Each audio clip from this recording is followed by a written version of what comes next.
than Tua is, and he's sort of a carbon copy of Tua, also from Hawaii. But he's a little undersized. His arm's fine, but he went 12 of 19, had a couple of misfires, but 12 of 19 for 129, threw some nice balls. Touchdown pass, wide open to Drake Stoops, another Oklahoma guy. Way to go, Drake. Hope you make the squad. Don't know that you will. Shedeur got the third quarter and then a good chunk of the fourth quarter, and it was a disaster, except for the very first play. Shedeur escaped right, threw a really nice ball up the boundary to somebody named Sal Cannella. I don't know Sal Cannella. I had to look him up. Played, this is his fourth NFL team, bounced around minor league football. Undrafted free agent back in whatever it was, 2020, and unsigned as an undrafted free agent. Nobody signed him.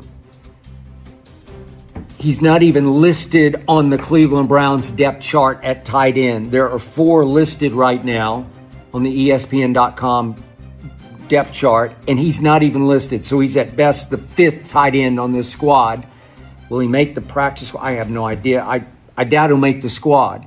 But that's what Shedeur was stuck with. Shedeur obviously held the ball too long, but he's trying to make a play because he's trying to make a splash. He made a big splash in that first preseason game when everybody was hurt and they had no choice but to play him, and he lit them up. He shamed them and the NFL in the first preseason game with that performance. It was spectacular and completely unsurprising to me because I'm going to say it again one more time. I said before last college football season started that Shedeur should go first overall or Travis Hunter, 1-2-2-1, whether the team drafting first needed a quarterback. But Shedeur should have been the first quarterback drafted.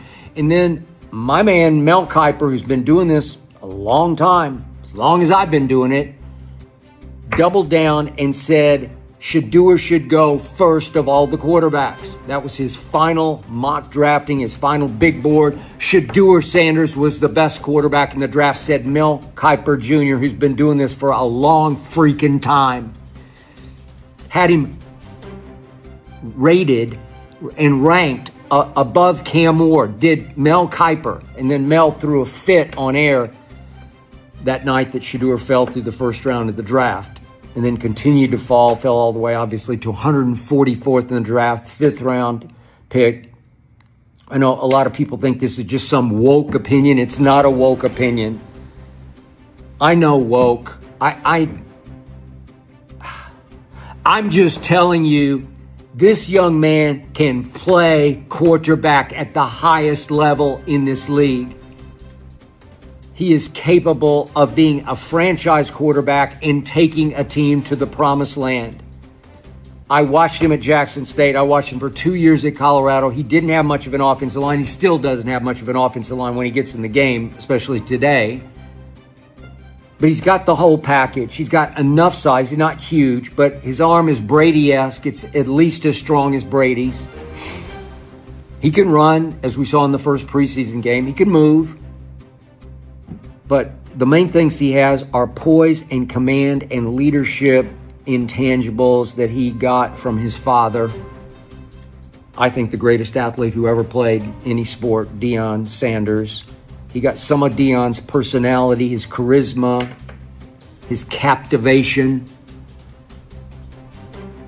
And what he got that Deion didn't have was an arm. He doesn't have Deion's speed, but he got an arm that his father never had in baseball. His father was really a good baseball player, but not much of a put-out guy from center field. He could just run balls down. Shedeur is deadly accurate, led the nation in percentage, in completion percentage. Shedeur is as tough mentally and physically as any college quarterback I have ever seen. I got it. He's got the exotic cars, and he's got the attitude. He's got the swag. He's got the... Yeah, I got it. He got that from his dad. But he backed it up game after game, throw after throw. You want to talk about clutch toughness? It's Shedeur. And he gets stuck in Cleveland because he said some things in the pre-draft process. He said some things to teams at the combine that were straight, chip off block sort of things that he shouldn't have said. Came across as incredibly arrogant. And the word of mouth, it's not like there's a memo sent out, but the word of mouth all around this league was, let's teach him, and especially his daddy, a lesson. Let's just put them in their place. It was just sickening and shameful to watch. Let's teach them who we are and who they're not. And all those coaches who didn't want to take him were scared to death that if you did take him, that pretty soon the owner is going to be thinking, well, I could get Deion Sanders to coach. I'm going there because it's going to create box office, and maybe he's a better coach than you are, coach. He is. Scared to death of him. Even though the irony of this is that, trust me on this, Shedeur and Deion are going their separate ways. It was time. It's time to cut the cord. Shedeur had never been coached by anybody all the way up from Little League football up except Deion. And they both knew it's just time to move forward and show the world that he's his own man as a young man, as Deion has always proven he's his own man. Not that there isn't love there, but it was just time to go forth, go forward, prove who you are and prove separately who you are.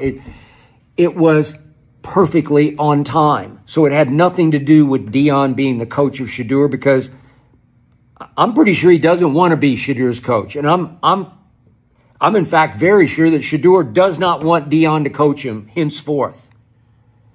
So it's like he got sabotaged today. That's how it struck me, that they threw him in because they didn't want him to make any more splash and put any more heat on Stefanski.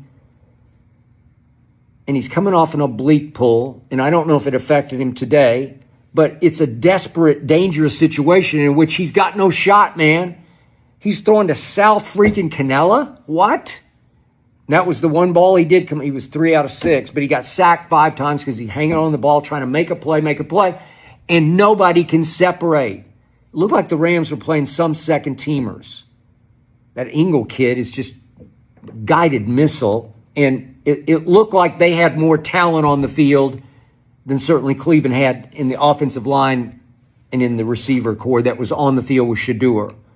And he's waiting, and he's looking, and he's drifting, and I got it, and that's a knock on him in college. But you got to give him something to work with, because in his position as you could say the 5th string quarterback, I don't know, maybe he's the 6th string. I don't know what he is. And then then it comes down to a couple of minutes are left, and there's one last hurrah. They get the ball back, and Shedeur tries to go on the field, and Stefanski puts Tyler Huntley in place of him. And it completely humiliated Shedeur, who's turned to Stefanski like, you don't... What? It's just excruciating to watch what they're trying to do to Shedeur. Again, they're still trying to teach him a lesson. They sabotaged it. They rigged it against him today, putting him in with 3rd and 4th stringers, 5th stringers, where you got no shot at quarterback. Your best play is you might as well just hand it off and see if you can get 3 or 4 yards. Shedeur's not going to dump pass it today because he knows this is it. This is going to be his last shot, probably for the whole year as far as the Browns go. How's he going to get another shot? Flacco's going to start, and you know why Stefanski's starting him. He's 40 years old, but he's been there and done that. And Stefanski's just barely trying to hang on to his job, so you don't want to go with any kid quarterback. Pickett, I don't know, he's been hurt. I don't know but a lot of people thought he was going to start. And then they picked Dylan Gabriel, 50 slots ahead of Shedeur. What do you think they think of him? They love him. They're going to give him every shot to prove them right as a 3rd-round pick. Deshaun's still there. It was a disaster. $230 million guaranteed dollars by Jimmy Haslam. And